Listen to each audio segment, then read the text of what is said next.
And I think it's time that the New York Times and also the Washington Post hand back their Pulitzers. Thank you. So one question follow-up and then a separate issue. I just want to be clear, there are congressional leaders who are being briefed on the Russia situation, but the president has still not been briefed on the situation? Look, this has been asked and answered. The president is briefed on verified intelligence. And how does he know, if he hasn't been briefed, how is he certain that Russia didn't put out these bounties? The president is briefed on verified intelligence, and again, I would just point you back to the absolutely irresponsible decision of the New York Times to falsely report that he was briefed on something that he in fact was not briefed on. And I really think that it's time for the New York Times to step back and ask themselves why they've been wrong so often. The New York Times falsely claimed Paul Manafort asked for polling data to be passed along to Oleg Deripaska before having to issue a correction.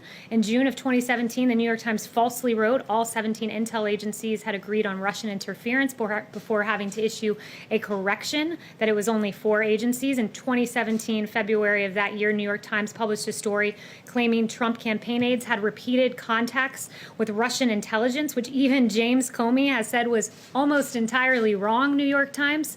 New York Times published a column in March of 2019 by a former Times executive editor that asserted the Trump campaign in Russia had an overarching deal that the quid of help in the campaign against Hillary for the quo of a new pro-Russian foreign policy. That's what we call the Russia hoax, which was investigated for 3 years with taxpayer dollars before ultimately getting an exoneration in the Mueller report. It is inexcusable, the failed Russia reporting of the New York Times, and I think it's time that the New York Times and also the Washington Post hand back their Pulitzers. Why hasn't the president condemned white power, Kayleigh? Why hasn't he condemned that tweet?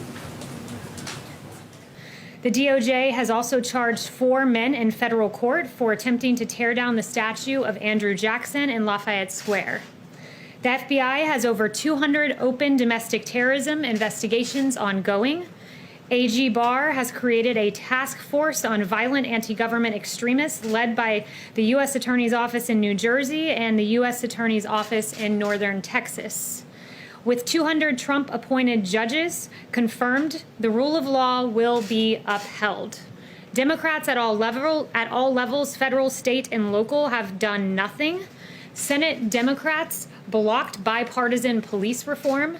Minnesota's Democrat governor failed to urgently deploy the National Guard. It took President Trump for that to eventually happen, his suggestion and the ultimate descendants into chaos there in Minneapolis.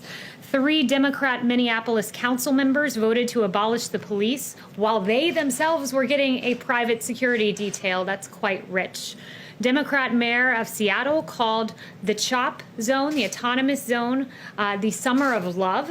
It is anything but that, with 1 dead, multiple shootings, and desperate pleas for help unanswered by business owners and others.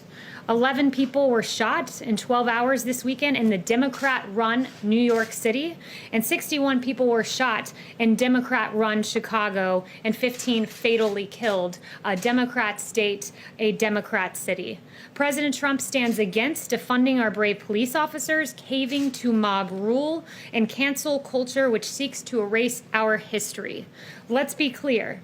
The rampant destruction of statues is not a part of any ideology, but this anarchy is aided by failed Democrat leadership. And as President Trump has tweeted, these statues, quote, are great works of art, but all represent our history and heritage, both the good and the bad. It is important for us to understand and remember, even in turbulent and difficult times, and to learn from them.